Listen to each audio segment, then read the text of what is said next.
Mar hoje é uma convidada de Londres e, né, fomos até Londres para conversar com uma mulher para trazer aqui para vocês uma pessoa que está nessa faixa etária acima de 50 anos, para poder trazer um pouco da sua experiência, um pouco do que ela está fazendo, né, com essa idade, representando o Brasil em um outro país. Então, a Márcia Mar, ela espelha, né, todas as línguas humanas, ela tem esse dom da comunicação com as pessoas, ela é embaixadora da paz, ela é uma artista multicultural, multimídia, é escritora também, ela é de Porto Alegre, saiu de Porto Alegre para Londres. Márcia, tudo bem? Seja bem-vinda a esse canal Empoderando Mulheres.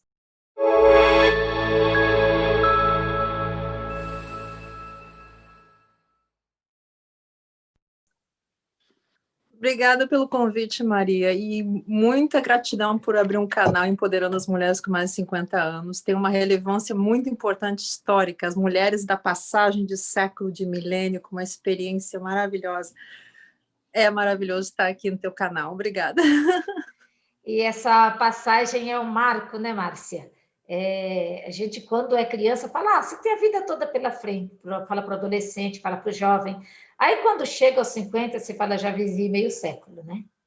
Aí, a responsabilidade dos 50 para frente, eu acho que passa por aquele caminho. O que eu fiz até hoje me trouxe até aqui, né? Eu quero continuar daqui até terminar a minha vida, que agora eu sei que está indo para o fim, né? Se eu vivi pelo menos meio século, mesmo que eu viva 120, 130, eu já sei que vai terminar, estou indo para o processo, né? Que é o natural de todo ser humano, nascer, desenvolver-se no período da vida e depois morrer, né?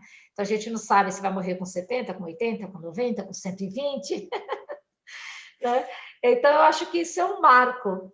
E 50 anos, né, quando eu propus esse canal, foi exatamente para a gente fazer essa reflexão. E achei muito bonito que você colocou, né, que já vivemos aí meio século, então a gente já tem uma experiência para ser colocada daqui para frente, né? E para você, 50 anos te assusta? Eu amo a minha idade. Quando eu era criança, eu tentava resolver todos os problemas do mundo brincando de boneca, sabe? Aquela coisa assim. Aí eu falei para minha irmã, quando eu estava brincando, eu falei assim, eu acho que eu não tenho maturidade suficiente para entender como é que se resolve todos os problemas do mundo. Então, quando eu ficar assim, tiver experiência, tiver vivido, quando eu tiver os 40 anos, que para mim 40 anos assim, é muito longe, sabe? Quando tu tem 7 anos, 40 anos assim, é uma vida. Eu falei, aí eu vou saber o que eu vou fazer com isso. Ela falou, então a gente vai parar de brincar de salvar o mundo. Ou aí que eu vou salvar, né? Aí eu perguntava aqui, porque na Inglaterra, entendeu? 40s, aquela coisa, os 40 no Brasil, daí eu tava já com uns 42, eu falei assim, será que... Eu tava esperando que ia baixar a luz, assim, sabe? Que de uma hora para outra eu ia ficar, assim, completamente sábia. Eu fiquei assim... Quando eu era criança, eu achava que aos 40 eu ia já ter uma certa sabedoria, né? Daí eu falava assim, os 40 até quando? Aí, assim, até os 50. Eu falei, então tá bom. Ai, que interessante. Então, eu tinha muita esperança desde criança de que a maturidade, uma coisa que eu não entendia também, mas que agora entendo porque eu tive uma situação quase morte, mais de uma. Então, morri e voltei. E que me deu uma grande vantagem também para assim, ver que a vida tem um valor enorme, sabe? Qualquer coisa, assim, meus dedos, sensações, cheiro, ar, respirar, tudo isso, assim, é uma experiência sensual maravilhosa, sabe? A gente de viver a vida, em vez de ficar assim, si mesmado, pensando em certas coisas que já se repetiram, já não funcionaram, a gente pensa em coisas novas e vai aprofundando e vai aumentando os nossos...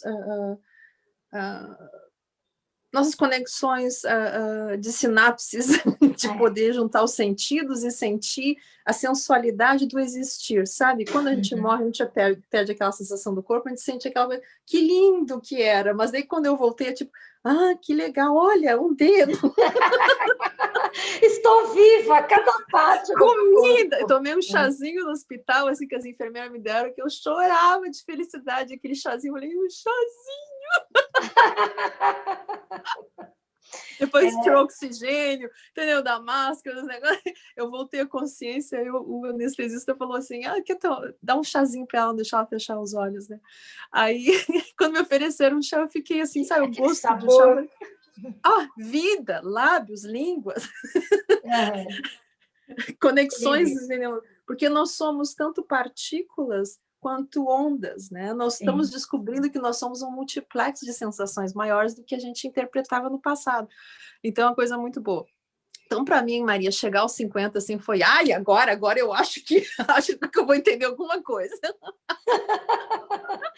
Que maravilha tudo isso, né? Eu vejo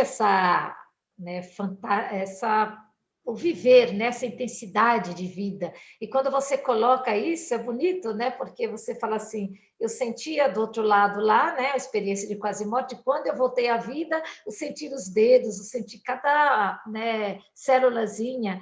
E como é importante isso, né? A gente deixa de sentir quando a gente se preocupa muito com o externo e pouco com a gente, né? E como é importante, porque, né, a vida de cada um, ela está totalmente nas mãos de cada ser mesmo, né? O que eu quero fazer da minha vida, sou eu responsável por isso. Então, essa parte do agradecer cada célula, do sentir, né, todo o corpo, né, eu acho que é o viver de corpo, alma e mente, né, o viver por completo, aquela coisa holística, né, tudo que diz respeito ao ser, ele está presente ali. Então, acho que quando a gente passa por essa experiência e volta, você fica mais intensa ainda, né, que é o que você disse que sentiu. Então, a vida tem um significado mais profundo ainda, né, porque você percebeu quase perder, e de repente retomar e ter essa possibilidade de continuar. Olha que bonito isso. Gostoso começar, né, já com essas reflexões, como isso é profundo e bonito, Márcia, é lindo, né? Que bom que você trouxe isso.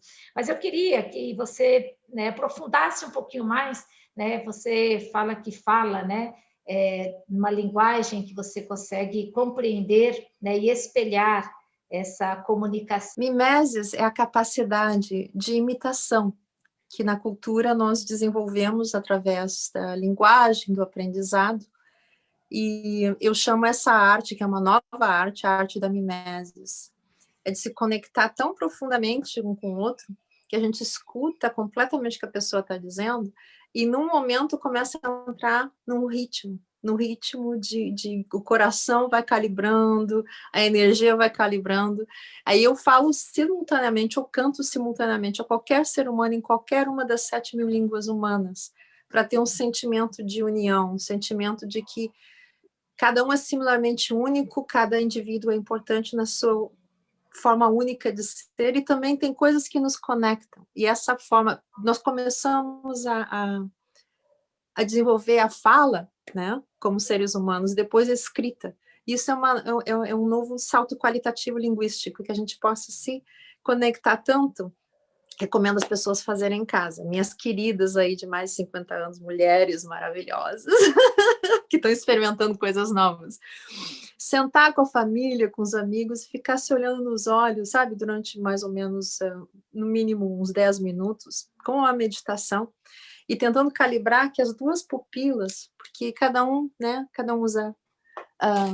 vê de uma forma diferente. Então, quando as duas pupilas, geralmente a gente está com uma pupila assim, ó, a gente olha o olho esquerdo, direito, depois com esse olho, quando a gente consegue ver as duas pupilas simultaneamente ajustando a distância, para ver até que ponto que a gente está, as duas pessoas se vendo simultaneamente, já é uma situação maravilhosa, uma conexão, assim, profunda, que não tem como explicar, sabe? Que não está conectada com nada além do ser, o ser que nós somos na totalidade do nosso ser. E nessa complementariedade. Então, quando eu falo simultaneamente, e eu recomendo as pessoas também façam em casa, escutar uns aos outros, sem precisar pensar que tu tem que dar uma resposta, tu tem que julgar, pensar, nada, nem lembrar o que a pessoa está dizendo, simplesmente estar completamente presente na presença da outra pessoa. E em algum momento, se der vontade, se entrar, é uma dança, sabe? Aí entra no ritmo, daqui a pouco a gente está falando simultaneamente. E é uma coisa gostosa, principalmente, eu faço isso em galerias, E principalmente no momento que as pessoas, e eu peço que as pessoas façam um trabalho seletivo de compartilhar comigo as suas palavras para a paz, ou uma lembrança maravilhosa, que às vezes as pessoas, né, a gente está tão focado nas coisas que tem que resolver, que a gente não lembra os momentos maravilhosos que teve. E eu me lembro que veio um senhor e me falou de um momento lindo que ele teve na Grécia com a família, ele lembrou de todos os detalhes, das florzinhas, das mulheres vestidas de preto, da luz refletida do sol nas paredes brancas, e como que a família dele, como que a esposa e os filhos estavam felizes. E ele falou, olha, ele começou a chorar, ele falou, olha, tu não me fez só lembrar do momento especial, mas tu me fez lembrar de como os momentos podem ser especiais. Ele falou, acho que eu vou organizar umas férias de novo com a família. Como é lindo porque dá pra... Isso. Então, basicamente, essa disciplina de que a gente sustentar, manter um pensamento, uma análise, porque tudo é filtrado pela nossa percepção. Então, manter aquilo continuamente, de falar das coisas boas, de sentir a ternura, a delícia da vida, e compartilhar. Aí a outra pessoa se sente participando, né? Tu me conta assim, um momento lindo que tu tiveste com teus filhos na praia, alguma coisa assim, uau, entendeu? Eu tô lá sentindo areia, eu tô lá sentindo o sol. Então a gente pode compartilhar as coisas boas com mais frequência. Até voltando aos gregos, nós temos narrativas que é a comédia, a tragédia, a volta do herói, essas coisas que a gente tem repetido culturalmente. E as mulheres com mais de 50 anos já viram isso acontecer, sabe aquela novela das 8? Às vezes, Maria, eu tenho uma pena que eu conheço umas pessoas maravilhosas da Angola, eles me falam que eles são tão influenciados pelas novelas brasileiras que eles acham assim... Que pena, quanta coisa boa além disso, né? Que... A gente tem uma cultura linda, maravilhosa, mas os melodramas nós fazemos muito bem nas novelas, entendeu? Então, exportar o melodrama para o pobre dos angolanos, lá já tem as suas histórias para resolver históricas, entendeu? Quantos dramas eles já vivem, né, na vida real, aí vai o nosso melodrama ainda para incrementar a coisa. A independência, o colonialismo, tudo isso é muito recente para eles, a identidade. Uma semelhança também com o Brasil, né? Que por muito olha, a gente tem uma afinidade muito grande com os países africanos que falam língua portuguesa, são os nossos ancestrais, são a nossa família, mas eu acho assim, essa coisa da gente repetir o melodrama na nossa vida, isso que é mimeses também, entendeu? Então a gente pode fazer seletivamente, o que a gente repete? Porque até assim, quando a gente vê marketing, quando a gente vê histórias, tem toda aquela jornada, primeiro fala da coisa ruim, depois da coisa boa, daquela coisa como se fosse uma grande vitória, e a gente fica nessas curvas de emoção e não expande. A questão é expandir, a gente veio aqui para expandir a nossa percepção, a nossa experiência, a nossa criatividade.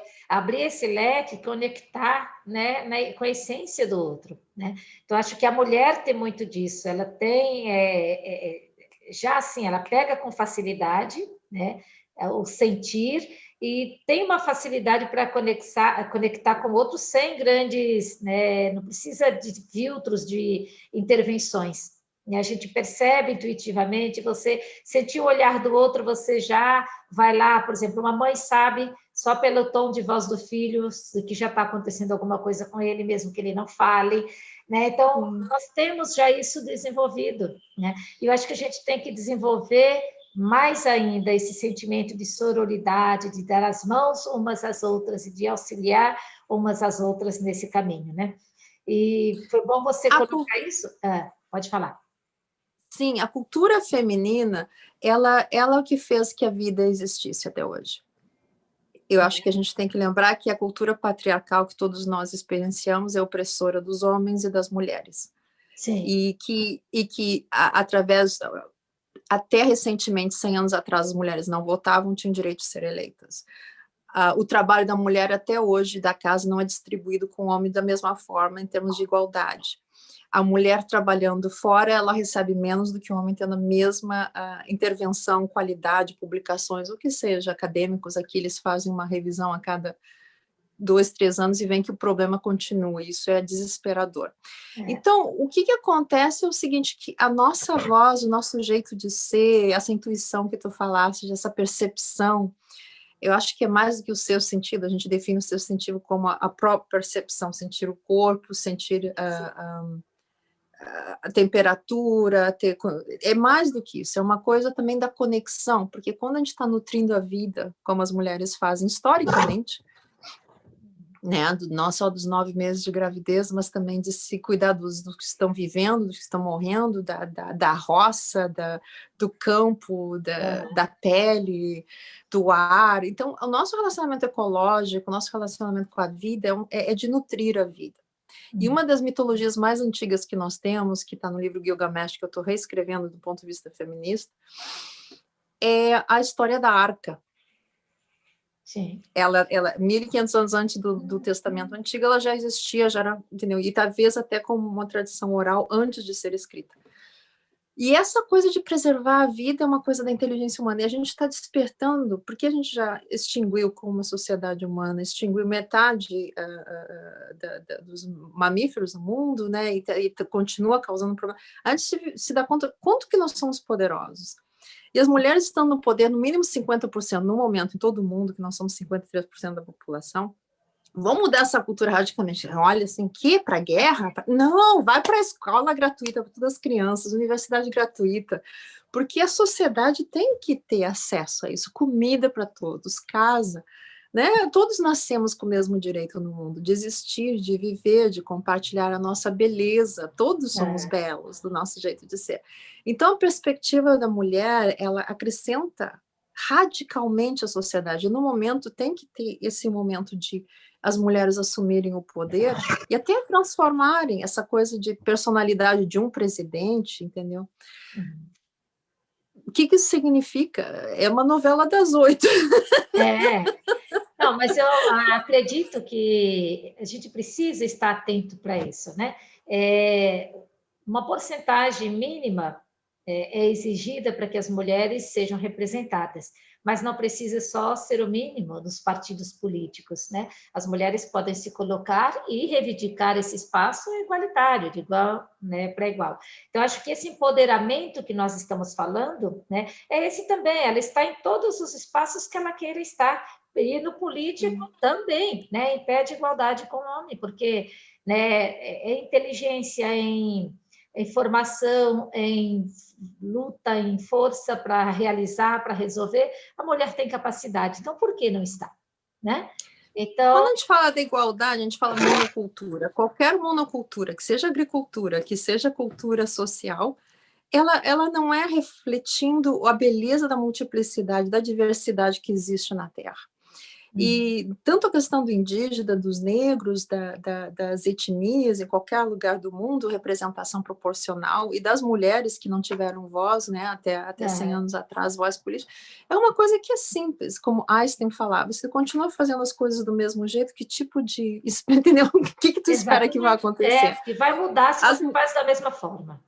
As mulheres têm uma voz e uma experiência milenar de cuidados. Uma revolução dos cuidados tem que acontecer, onde, na verdade, agora com a pandemia, a gente está sentindo que realmente o que é mais importante são os cuidadores, os médicos, os caminhoneiros, as caminhoneiras, as pessoas que estão carregando a nossa comida, que estão plantando, sabe? Isso é a essência da realidade, isso é a essência do material. O material foi usado de uma forma de consumir ao ponto de extrair da terra muito mais do que a terra, entendeu? E a terra oferece milhares de coisas maravilhosas, mas no momento a gente tem realmente dar uma parada, pensar juntos, e nós mulheres com mais de 50 anos, nós temos uma perspectiva muito interessante. Nós viemos do século passado, nós somos crianças, eu me lembro da minha avó cozinhando no fogão de ferro, botando a lenha, pegando as coisas do jardim que ela plantava, cozinhando para nós, escutando o rádio, dançando, entendeu? Mesmo assim, com toda a opressão e coisas que ela sofria, ela tinha essa glória.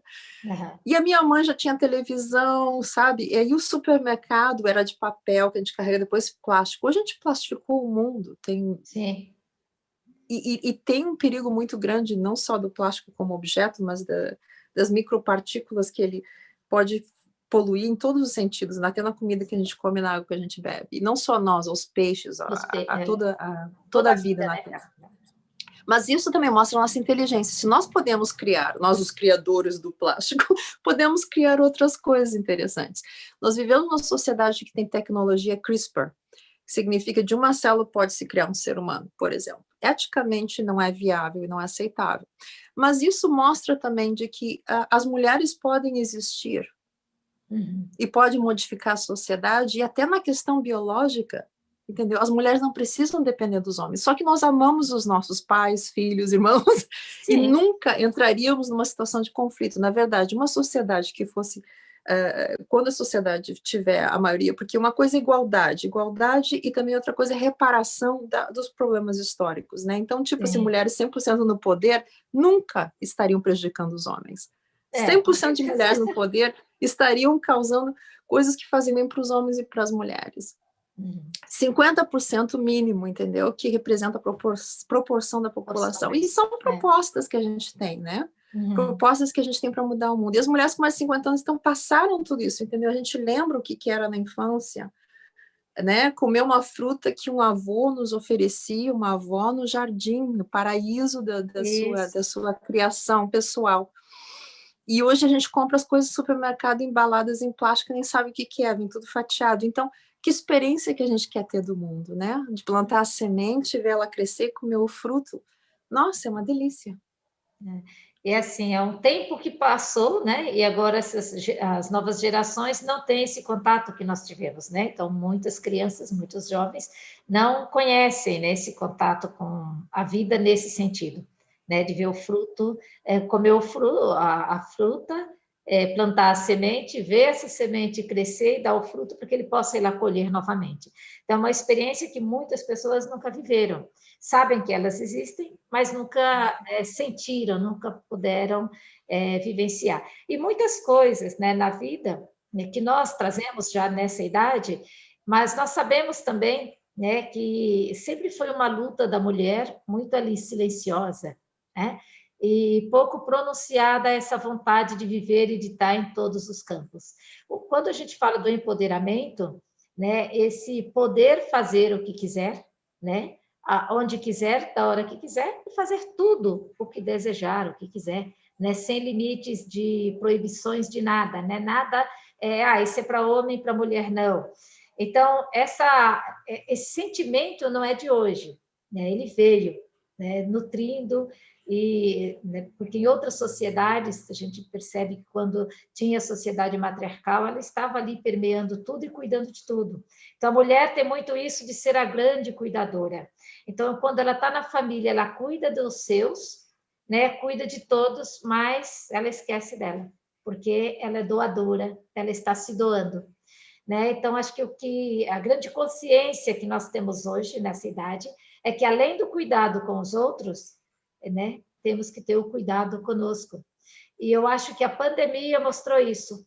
O outro é cuidar de si. Então, igual a história lá do avião, né? Que quando cair, né, primeiro, né, certifique-se de que você está respirando para depois socorrer o outro. Não queira socorrer o outro sem, né, se equipar primeiro. Então, eu acredito que a nossa geração, né, eu com 56 anos, acho que você deve ter a mesma idade que eu, acho que a nossa geração já entende isso, né, com uma certeza de ter vivido muitas coisas e que realmente o caminho daqui para frente é esse, né? Já não dá mais só para cuidar do outro, mas primeiro cuidar de si e daqui para frente levar a vida nesse cuidado. Eu posso cuidar do outro, mas primeiro vou cuidar de mim. E cuidando de mim, eu estou inteira e posso, então, né, oferecer ajuda para aqueles que precisam, aqueles que estão ao meu redor. Porque sempre foi, né, a mãe faz tudo, né, a avó faz tudo, é a avó que faz isso, é a avó que faz aquilo, a mãe faz... Mas quando pergunta, mas e o que ela faz? Ela não faz nada, só está em casa, só cuida da casa. Né? Então, assim, todos os cuidados que ela tem com a família não é nada. Então, esse trabalho doméstico, né, esse cuidado, da alimentação de cada um, da vestimenta, do bem-estar de todos, ele não é valorizado. Né? Porque a mulher sempre fez esse papel silenciosamente. Né? Isso é uma questão histórica fundamental, porque quando nós falamos da escravatura, que tem uma legislação que permitiu, que tem toda uma narrativa, história, um processo. Nós não comparamos isso com a questão da mulher, como se a mulher fosse escrava, mas foi até 100 anos mais ou menos atrás que a mulher começou a ter direito à propriedade, aos filhos, direito de escolher se quer casar ou não, se quer ser homossexual, uma coisa muito recente, bissexual, transexual, homossexual, assexual. Existe um infinito número de opções, mas antes a mulher não tinha, só tinha que casar, e era parte da propriedade, da questão, entendeu, de possessão, e não tinha direitos. Existe um aumento da violência doméstica acontecendo no momento, mas eu quero trazer o lado positivo, que é o seguinte: o empoderamento das mulheres é que, pela primeira vez na história, nós podemos dizer não. Uma mulher pode dizer, não quero ter filhos, não quero casar, quero casar. É um momento histórico tão valioso, tão importante. Também nós podemos nos comunicar, criar, sabe, cryptocurrency. A gente pode criar uma forma diferente de dinheiro e de transações que são completamente éticas, que não incluem nada que seja, porque os bancos geralmente financiam guerras, exploração, etc. Então, escolhemos de ter bancos ou movimentos econômicos, políticos, investimento que a gente faz, o que a gente compra, que é orgânico, que tem justiça social envolvida. É um empoderamento de que cada ato que nós temos de auto-amor, amor ao próximo, isso muda o mundo. E nós temos opções como nunca. Por exemplo, esse teu canal agora, a gente está tendo esse diálogo. E quando é que a gente teve um diálogo internacional antes, entre mulheres, para descobrir o que a gente quer fazer do mundo? Quem somos nós? O que queremos para o mundo, para as coisas? Não há, entendeu, essa possibilidade de não passar para nossas ancestrais. Então, agradecemos nossas ancestrais, elas fizeram o que foi possível, nessa invisibilidade do trabalho, que 75% desse trabalho, ele, na verdade, gera a possibilidade que nós existimos no mundo. Como, por exemplo, uma enfermeira aqui, que é histórica, Nightingale, ela conseguiu fazer na Turquia que os hospitais, ela não poderia como mulher trabalhar, mas ela foi educada pelo pai, aquela coisa, entendeu? Se permitiu dizer o que eu quero fazer da minha vida, e ela foi capaz de reduzir o número de mortes radicalmente em hospitais, só vendo a higiene, escreveu, foi a primeira pessoa que deu uma certa respeitabilidade, e mostrou a importância dos enfermeiros. Então, isso é um momento histórico, onde uma mulher fez essa diferença, historicamente. Sim. Toda a cultura dos cuidados que nós temos, ela se transfere. Então, a razão por que nós existimos no mundo não é porque criamos o ser humano ou uma sociedade patriarcal, resolveu brigar e criar guerra e destruir. Tudo isso custa muito energia, trauma, etc. É porque alguém acorda de manhã e vai trocar a fralda de uma criança, ou vai alimentar um idoso que está para falecer com amor. É uma pessoa que, entendeu? E como tu falou, que não só que se doa e vê a magnificência da sua capacidade de nutrir a vida, mas também que nutre a si mesma, a sua alma, e sabe que isso é o que existe de mais valor, mesmo que não seja pago, o que deveria, e deverá, e será, porque nós estamos caminhando nessa jornada. É o trabalho mais valioso. Nós só existimos como espécie por causa das mulheres. Olha, aplaudo, viu? Porque eu concordo plenamente, né? Todo esse pensamento seu, eu acho que isso vem para mostrar mesmo esse empoderamento. E esse canal tem esse objetivo, de trazer pessoas como você para essa discussão, né, a gente abrir para mulheres colocarem aqui uma nova realidade, né? Aquilo que podemos buscar, aquilo que é possível e o que estamos buscando, principalmente a partir dessa idade, né? Por que eu falo a partir dos 50? Porque quando chega nessa idade, né, as mulheres, né, tá velha para isso, não, por exemplo, eu escutei, né? Você vai fazer um canal, você vai virar youtuber, né? Isso é coisa de adolescente. Eu falei, eu não estou falando de fazer coisa de adolescente, não estou falando que, né? Eu estou propondo um canal para que a gente possa abrir uma discussão para mulheres maduras, né? Mulheres de 50, de 60, de 70, de 80, de 90 anos, de 100 anos, e por que não? Tem tantas mulheres aí com histórias lindas, né? Dá para a gente escrever um livro das histórias das mulheres que vamos entrevistar aqui, né? Você que está em casa também assistindo essa entrevista, também pode dar sua contribuição, também pode escrever, pode falar o que está achando do canal, pode dar uma sugestão, né, de assuntos ou de pessoas que a gente possa entrevistar e que você conheça e que acha que é um exemplo de inspiração para todo mundo, né? Então, isso nos vai fazendo uma conexão, nos conecta uma à outra, né? E isso faz com que nós criamos uma corrente de sororidade e vamos nos fortalecendo umas às outras, né? E quando a gente fortalece o nosso interior, a gente vai para a vida com mais vontade, né? Vai para a vida com toda a energia e aí quer conquistar, né? Tem mais forças. Então, é essa a proposta mesmo desse canal. E eu queria que você falasse um pouquinho, Márcia, você nos representa aí, e eu sei que você recebeu um prêmio, né, recentemente. Fala um pouquinho sobre o seu trabalho, sobre esse prêmio que você recebeu, se puder falar. Em primeiro lugar, deixa eu explicar que eu não sou hierárquica. Na verdade, eu não acredito em competição. Prêmios simplesmente anunciam que tu fizeste um trabalho numa certa área, né? Sim, sim. Então, só para dizer que todos nós somos premiados de estarmos vivos e de nos amarmos e amarmos uns aos outros, porque essa é a única energia que realmente conta. Depois da morte, a gente pensa assim, o que eu amei, o que eu fiz, quantas pessoas eu amei, quantas oportunidades eu na verdade, tive para amar. Essa é a impressão que eu tive quando eu voltei, entendeu? Então, o Guia Londres Brasil Women Award de 2020 foi oferecido para o nosso grupo que fez Aplausos na Varanda, um livro coletivo, né? Desculpa. Os dias de reclusão e Aplausos na Varanda aconteceram concomitantemente, entendeu? Então, aqui na Inglaterra, a Vanderlick tinha organizado, o pessoal que organizou o projeto recebeu um prêmio e nós recebemos, então, os escritores nesse sentido.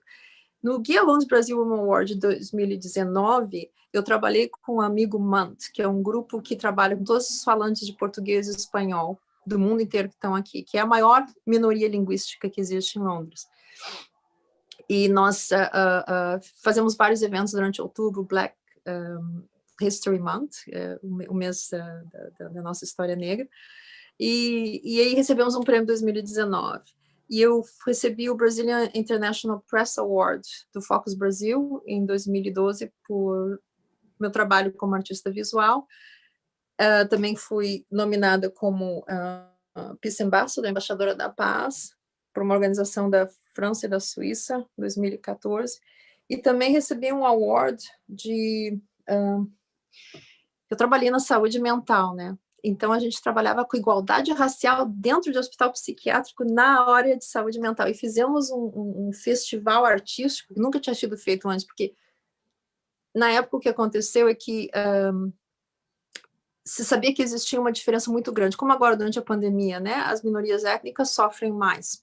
Uhum. E tem a disparidade cultural, política, econômica que acontece, que causa isso para as diferenças sociais que acontecem. Então, a gente foi dado carte blanche para fazer o que quisesse. Porque tudo que eles estavam fazendo, os psiquiatras, do jeito que faziam as coisas, os psicólogos, como o projeto era feito, é assim, já que nós fizemos tudo o que era possível dentro do que conhecemos, vocês podem fazer, então, alguma coisa diferente para ver o que acontece. Então, 350 pessoas que trabalharam nesse projeto na Inglaterra, e eu fui uma delas, de trabalho comunitário, desenvolvimento comunitário.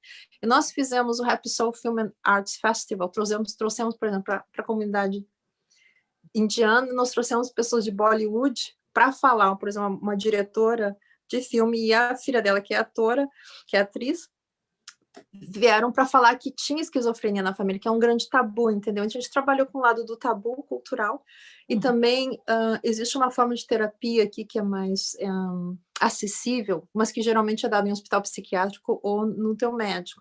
E nós começamos a oferecer, que eu comecei a trabalhar com várias religiões que tinha na área, então começamos dentro das mesquitas, das igrejas negras, começamos a trabalhar.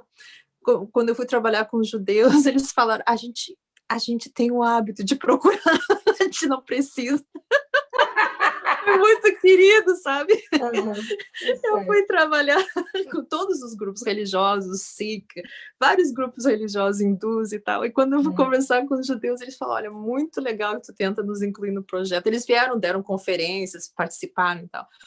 Mas eles disseram, a gente tem um hábito diferente, porque já tem um hábito de procurar ajuda psicológica sem o mesmo tabu, sem o mesmo preconceito que existe em algumas outras culturas.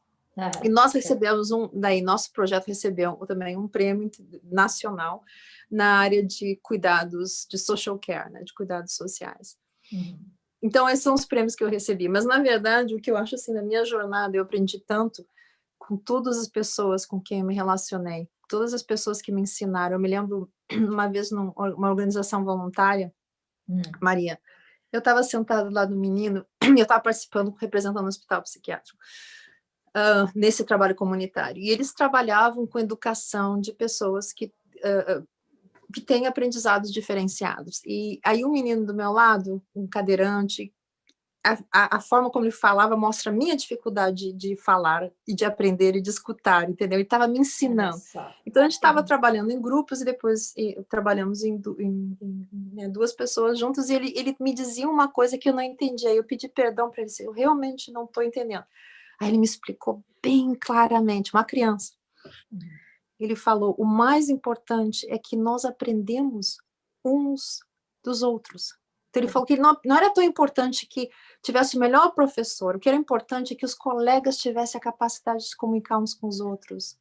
E na medida que ele me falou aquilo, da forma como ele falou, do seu jeitinho especial, eu aprendi a linguagem que ele estava comunicando. Então, ele me ensinou, na medida que ele teve a paciência de falar comigo e dizer... até eu entender. Aí eu botei num post-it note, nós colocamos nas paredes, né? Então ele falou essa coisa, um ensina um, o aprendizado é coletivo, todos ensinamos, todos temos algo para ensinar, para contribuir. Quando eu coloquei que ele tinha falado, né, na parede, sabe, a gente botava estrelinha, ele ficou com 100 estrelinhas, assim, sabe? Que lindo. E foi o meu aprendizado, que ele me falou, entendeu? Me ensinou uma coisa profunda, filosófica, ao mesmo tempo me ensinou a escutá-lo. Porque isso era uma deficiência minha, de ter uma limitação, de o quanto que eu escuto, quando o discurso é diferenciado do que eu reconheço ou estou acostumada. E ele me ensinou muito com isso. E é assim que a gente vive a vida, né? Esses aprendizados são tão profundos. E isso foi o grande prêmio. As estrelinhas que ele teve em volta me ensinaram que ele podia comunicar muito melhor do que eu. Sim, sim. Uma coisa que é extremamente profunda, e ele não tinha, entendeu? Eu te falei que eu estou esperando ficar, ter uma espécie de compreensão do mundo e das coisas após os 40, que eu achava, ele era uma criança, sabe? Ele me ensinou isso. Aí eu falei, nossa, todos somos sábios. Eu aprendo muito de crianças de 3 anos de idade que falam coisas fenomenais, sabe? Assim, me ensinam. Outro dia uma criança de 5 anos me perguntou, por que da morte? Debaixo de uma árvore. Eu já imagino que a Márcia já foi, né, longe nas suas reflexões aí. Sim, mas imagina uma criança que está passando pela pandemia, que perdeu parentes, que perdeu, entendeu, animais na família, e me perguntou, mas qual é o sentido da morte? O que é a morte? Por que a morte? Ele só perguntou isso, por que a morte? Para quê? Para quê? Nem por quê, para que a morte? E isso constitui uma das questões filosóficas mais cruciais do ser humano. E uma criança de 5 anos entende, porque sentiu no coração que sentia a falta do avô, que sentia a falta do cachorrinho, entendeu? Sentiu, mas para que isso? Para que morrer? Né? Aí eu fiquei pensando assim, isso nossa... nos traz, né? Na verdade é assim, que lição isso nos traz? Então agora na pandemia, estamos todos perdendo, né, muitas pessoas queridas. Que lição isso nos traz, né? Nós vamos passar por isso de que forma, né? E depois que tudo passar, como seremos? Que lições que vamos aprender e tirar de tudo isso, né? Vamos levar a vida na mesma banalidade, do mesmo jeito, achando que não tem sentido? Ou, né, eu assim, cada dia eu vejo e agradeço, eu estou viva, eu estou sendo poupada. Se eu estou sendo poupada, eu tenho que fazer a minha vida valer a pena, né? Então, eu tenho que fazer algo diferente, eu tenho que ter relações diferentes do que eu tive até hoje com as outras pessoas, eu preciso olhar de maneira diferente, né? Não dá mais para eu continuar tendo o mesmo comportamento que eu tinha antes, né? Então, acho assim, com a vida, com o ambiente, com tudo que me cerca, com, né, tudo que existe nesse planeta. Então, né, acho que tudo faz parte desse nosso grande ser neste momento, porque acho que nós não só estamos, nós somos. Né? Eu sou Maria aqui presente, mas eu sou vida. Você é Márcia em Londres, né? Uma brasileira que saiu muito cedo, foi para uma viagem, gostou e quis ficar por aí. Mas o Brasil está ali representada, está ali no seu coração, está ali no seu idioma, né? Você levou essa cultura com você e nos representa estando aí, né? Então você é esse ser. Então não é só, né, estou viva, não. É um ser que está aí presente. É essa vida, Márcia. O que essa vida vai levar pós-pandemia, o que essa vida vai transmitir para as pessoas. Como é que nós vamos transformar o outro se nós não transformamos a nós mesmos, né? Então, como serei depois? Né? De que maneira eu posso ajudar na condução de um planeta melhor? Né? Acho que primeiro passa por mim. Eu preciso ser melhor, né? Eu preciso me transformar, eu preciso enxergar de uma maneira diferente. Se eu estou sendo poupada, é porque tem uma razão para isso, então eu tenho que fazer essa razão valer a pena. Então, eu gostaria, estamos indo aqui para os nossos momentos finais, eu gostaria que você deixasse uma mensagem para quem, né, vai assistir essa entrevista. Vamos colocar, Sheina, quem somos, quem seremos, quem queremos ser. A nossa criatividade é infinita. A nossa presença no mundo, as possibilidades delas são infinitas. Quero também dizer para essas mulheres, para vocês, mulheres maravilhosas, 50 anos, 60, 70, 80, 120, 150, de que a longevidade e a qualidade de vida estão se transformando. No passado, as pessoas tinham só uma profissão, e a vida mais ou menos se definia aos 30. Os nossos ancestrais mais antigos até morriam aos 35, então tinham que ter filhos na adolescência, né? Nós temos uma longevidade, a questão é a distribuição, né? É tão importante a gente poder distribuir a possibilidade de que essa ciência, esse desenvolvimento seja acessível a todos. Porque, na verdade, a eternidade, ou a longevidade, a mortalidade, são questões importantes para a gente entender que nenhum ser humano vai querer eternidade na sua alma, profundamente. Alguns dizem que querem. Enquanto que uma criança está tá morrendo, tentando atravessar um país a outro, refugiado. O mundo, assim, ninguém quer ficar no mundo eternamente. A gente quer um mundo melhor para todos. E a totalidade do nosso ser, essa espiritualidade, sabe aquele sentimento, assim, que nem a minha avó tinha, que tinha criança passando, brincando, o filho do vizinho, não sei o quê, não sei o quê. Todo mundo, na hora de comer, senta na mesa, come e é feliz. Todas as crianças têm o direito a tudo, porque o mundo pertence a todos. Nós pertencemos ao mundo.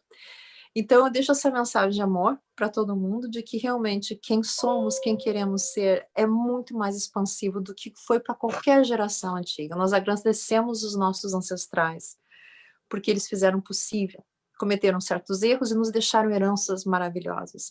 Então, nós podemos filtrar e transformar essa herança, e agora, como mulheres que viveram, que estão vivendo, que estão sobrevivendo, que estão descobrindo coisas novas, esse é o momento de que a nossa voz, a nossa presença, a magnífica presença no mundo, conta. E a nossa presença coletiva, eu acredito que existe muita coisa que a maioria das mulheres, se não a totalidade das mulheres, concorda. Como, por exemplo, o bem-estar de crianças, o acesso à escola, à comida. Né? É muito difícil que alguém tente justificar, com todas essas racionalidades que até agora a gente tentou justificar os nossos erros, de que alguém justifique como. Ainda minha avó nunca ia deixar de servir uma criança comida. Né? O que ela tinha, ela compartilhava. Então, isso é uma coisa muito bonita que nós temos. Nós temos uma herança que foi silenciosa, como tu disseste, Maria, mas que é uma herança séria, importante, que fez com que toda a nossa espécie sobrevivesse. A herança dos cuidados, do amor, da distribuição, do carinho, de desfrutar a terra, sabendo que todos têm o direito de desfrutar a terra. Então, essa é a minha mensagem de amor. O valor que vocês têm.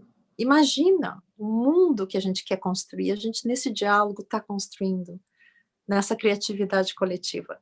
Cada uma de vocês, mulheres maravilhosas com mais de 50 anos, viveu, sentiu e tem um universo, um multiverso de possibilidades para construir, se quiser, quando quiser, porque a vida é o teu direito. Imagina, cria e vive tranquilamente, com muito amor, porque a presença, a tua presença, a presença de vocês é extremamente importante no mundo. Até o jeito de falar, de respirar, de estar, entendeu? Já sentiu isso? Como as casas, as energias estão muito relacionadas de como a mulher se sente. Também isso, cuida desse coração maravilhoso. Pergunta pro coração, sabe, de vez em quando, assim, pega, põe a mãozinha no coração e fala assim, o que eu quero mesmo? Eu olha, tem uma forma, tem várias coisas assim, sabe essa coisa que tu falaste assim, de celebrar, na verdade isso existe químicas no organismo que se concentram. Então, essa coisa de celebrar, às vezes a gente corre, faz uma coisa, faz outra, faz outra, faz outra, não é bom para a nossa saúde, física ou mental. Então, de vez em quando, para e fala assim, celebra. Sabe, hoje em dia, o que está acontecendo, tipo, se conseguiu ir no supermercado e comprou um papel higiênico, uou! Você acordou de manhã, levantou da cama, entendeu? Uau, tá ótimo, tá ótimo. E celebrar, na verdade, é uma espécie de conclusão, e a fisiologia, entendeu? Ela responde de uma forma de que existe um alívio. Inspirar, tem várias técnicas, né? Tapping, tem várias técnicas que a gente pode usar para se sentir melhor. Mas eu tenho essa teoria que tem que ser um dia testada cientificamente, mas eu tenho uma teoria que eu acho muito importante. Faz uma coisa nova todos os dias. Imagina, todo dia, pode ser uma coisa, entendeu? Passou o dia, não caminhou numa rua diferente, não abraçou uma árvore pela primeira vez, sentiu o cheiro da terra, sei lá o quê. Mas não fez nada diferente hoje, então faz o seguinte, quantas escovando os dentes, que já falam que para prevenir demência, a gente usa a mão que não usa normalmente. Isso. Lê um livro olhando no espelho, né? Faz uma coisa nova todo dia. Então, se não fez nada naquele dia que foi novo, então pega o minguinho, põe na orelha se nunca fez isso, para sentir. Porque a ponta do minguinho e a orelha vão dizer, ui, isso é novo. Isso é novo. Isso dá vontade de viver. E a longevidade, mas tem o prazer da vida de fazer uma coisa. Não precisa ser assim uma obrigação, simplesmente uma coisa nova, uma sensação nova, sabe? Até As pessoas às andar vezes de pé no chão, né? Tirar o calçado e colocar o pé no chão. sim. Né? Tem técnicas que já são provadas cientificamente, tipo assim, você está pensando num trauma, depois tu vai pensando assim, sabe? De que daí pensa numa coisa diferente, uma praia, uma coisa gostosa, uma felicidade completa em algum momento, diminui a sensação do trauma. Sabe? Então, tem coisas que a gente pode fazer que vai mudando a nossa fisiologia. E é uma descoberta, é um prazer todos os dias. Essa existência do seu ser, cada célula. Que lindo. Essa pintura se chama Rebirth, que é renascer. Explica um pouquinho como que ela foi feita, porque ela chama atenção, né? A hora que eu vi aí atrás, eu falei, Márcia, o que é isso daí? Né, explica um pouquinho como que ela foi feita, Márcia. É uma pintura que renascer, que ela foi feita com as mãos, tá vendo isso aqui? Esse movimento são os meus dedos. E existe uma coisa tão interessante que quando eu expus em algumas galerias, numa das galerias aconteceu que uma criança arrastou uma cadeira e colocou na frente da pintura e levantou as mãos e começou a tocar. E a galerista veio e falou, Márcia! Falei, deixa, porque é um convite. Ela é um convite para ser tocada, porque ela foi feita, e a criança sentiu, ela entendeu. Não era um crítico de arte, era, na verdade, uma pessoa que completamente se relacionou com a pintura. E ela significa o renascer no sentido de que o contato com o material, o contato com a existência, o contato nesse sentido metafórico, né, com o óleo, quando eu estava pintando, ele atravessa a nossa percepção nas transições. Então, eu usei essas 3 cores, que são cores bastante reconhecidas, né? O vermelho, em várias culturas, tipo nos sarcófagos, os nossos grupos indígenas, quando estão no Quarupa, pintura, que representa um ritual de passagem e representa os mortos e os vivos, porque a gente só tem sangue vermelho quando a gente está vivo. Por isso que o sarcófago é pintado por dentro vermelho. Isso é uma coisa que o vermelho traz, entendeu? Enquanto estamos vivos, sangramos vermelho, aquela coisa assim que é muito, muito bonita, né? De vários mamíferos, mas principalmente dos humanos na nossa. E o branco e o negro, né? A nossa percepção também, os nossos olhos, quando se transformam de outras criaturas, o que a gente percebe em termos de cores e de contrastes, né? E quando eu tive a minha experiência quase morte, foi de ir num túnel de luz e se tornar luz, e depois existe uma coisa que não é escuridão, é a totalidade do nosso ser, mas não existe a qualidade. Então, entendeu? Pode dizer que é negro, né? Mas é um abraço eterno de amor, onde existe a ausência da presença ou ausência, onde não existe nem tempo nem espaço. E não existe luz ou escuridão, porque tudo existe. Tudo existe simultaneamente. Que lindo. E com isso, nós vamos encerrar aqui, né, o nosso bate-papo. Márcia, eu acho que a gente tem assunto para outra entrevista. Vou te convidar para um outro dia voltar aqui nesse canal. né? Quem gostou dessa conversa aqui, né, pode compartilhar, né, se inscreva no nosso canal, compartilha, indica para outras pessoas também, para se inscreverem. Toda segunda-feira estarei aqui entrevistando uma pessoa uma mulher acima de 50 anos, né, trazendo, né, a sua dinâmica, trazendo a sua experiência, a sua vivência e também as possibilidades que tem, né, deste momento para frente, né, do momento que está vivendo e o que está ainda prevendo, né, para a sua vida daí para frente. Márcia, eu queria agradecer muito essa pessoa dinâmica que você é, toda essa riqueza que você trouxe de reflexão para, né, que vai ficar aqui para a gente pensar mesmo e aprofundar, né, sobre muitos assuntos que você tocou. Então, eu queria agradecer imensamente você ter aceito esse convite e você estar aqui. Então, Márcia, muito obrigada, né? E fica com Deus. E eu acho que nós ainda vamos nos encontrar em outras entrevistas, ok? Maria, te agradeço muito por criar esse espaço. A voz das mulheres com mais de 50 anos é extremamente importante para esse período de que é uma mudança de milênio, uma mudança radical que está acontecendo entre todos nós, e a voz das mulheres é extremamente importante. Então, obrigada por ter criado essa veia, esse rio que desborda no oceano. Obrigada eu, viu, por você estar aqui, por contribuir, porque você também é parte, viu? Então, gratidão.